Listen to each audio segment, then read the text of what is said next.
Hello friends, આજે હું તમારી સાથે શેર કરીશ ફક્ત 5 મિનિટમાં બની જાય તેવી ગોળની આ નવી મીઠાઈ. આ મીઠાઈ તમે આરામથી ફક્ત 5 મિનિટમાં બનાવી શકો છો. ઇવન બાળકો બનાવશે ને તો પણ એને 5 મિનિટ જ થશે.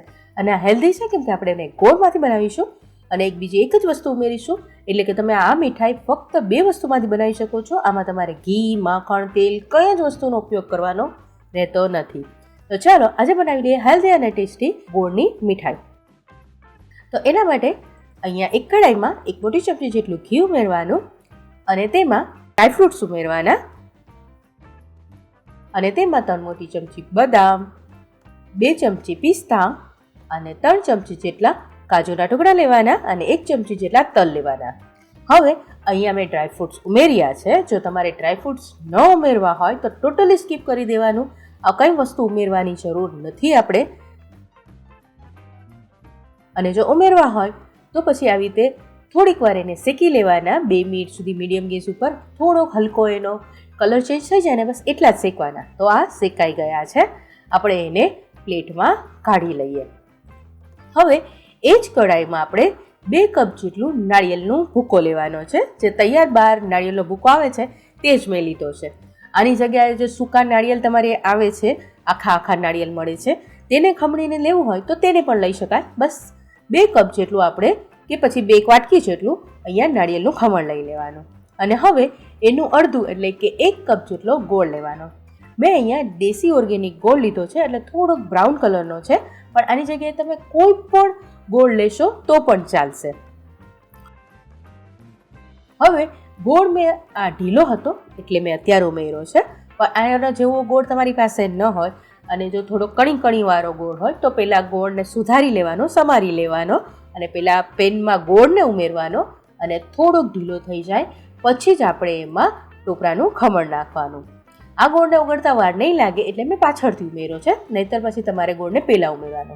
અહીંયા કંઈ જ નથી કરવાનું. આપણે બસ ધીમા ગેસ ઉપર ગોળને ઓગાળવાનો છે. ઓગાળશે એટલે ઢીલો પડશે એટલે એમાં ખમણ મિક્સ થશે. આટલી જ પ્રોસેસ કરવાની છે, પણ ગેસ ધીમો રાખજો. ઓવરકુક આપણે ગોળને નથી કરવાનો. જો ગોળ વધારે પડતો પાકી જશે તો એ લાડવા કઠણ થઈ જશે અને તમે દાંતેથી ચાવી પણ નહીં શકો એવા કઠણ લાડવા થઈ જશે. એટલે ખાસ ધ્યાન રાખવાનું, ગોળને આપણે ખાલી ઓગાળવાનો જ છે. તો બસ તમે જોઈ શકો છો ગોળ મોસ્ટ ઓફ ઓગળી ગયો છે. આટલો ગોળ ઓગળી જાય ત્યાં સુધી જ આપણે એને ઓગાળવાનો છે. વધારે પડતો ઓગાળવાનો પણ નથી, નહીંતર એ કડક થઈ જશે.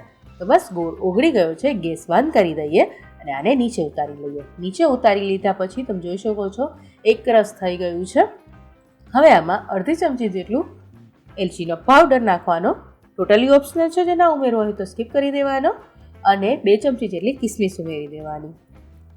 અહીંયા તમે નાળિયેર અને ગોળ એકલામાંથી બનાવવો હોય ને તો એકલામાંથી પણ બની જશે. આમાં કોઈ વસ્તુ ઉમેરવાની જરૂર નથી. હવે આ મિક્સ થઈ ગયા પછી આપણે એમાં ડ્રાયફ્રૂટ ઉમેરવાનું છે અને પછી એને પણ સરસ મિક્સ કરી લેવાનું છે. હવે આપણે આને હાથેથી મસળવાનું છે એટલે એક સરખું એક રસ થઈ જાય. પણ ખાસ ધ્યાન રાખજો, બહુ ગરમ ના હોય ત્યારે જ કરજો. હાથેથી તમે સહન કરી શકો એટલું ગરમ હોય ને ત્યારે જ એને કરવાનું.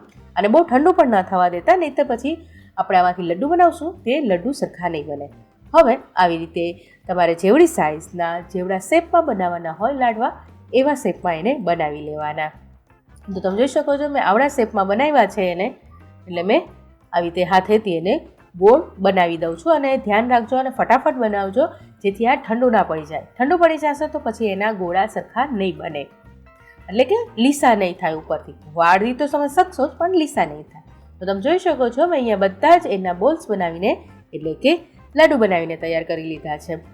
તો તૈયાર છે આપણા નાળિયેર ગોળના લાડવા. આ રેસીપી તમને કેવી લાગી એ ચોક્કસથી મને કમેન્ટ કરીને કહેજો.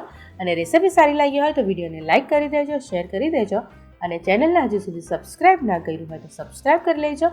બેલ આઇકન જરૂરથી દબાવી દેજો. તો આ દિવાળીમાં તમે ચોક્કસ નાળિયેર ગોળના લાડવા ટ્રાય કરજો. આપણે મળીશું નેક્સ્ટ રેસીપી સાથે. ત્યાં સુધી આવજો. Bye bye. Thank you. જય શ્રી કૃષ્ણ.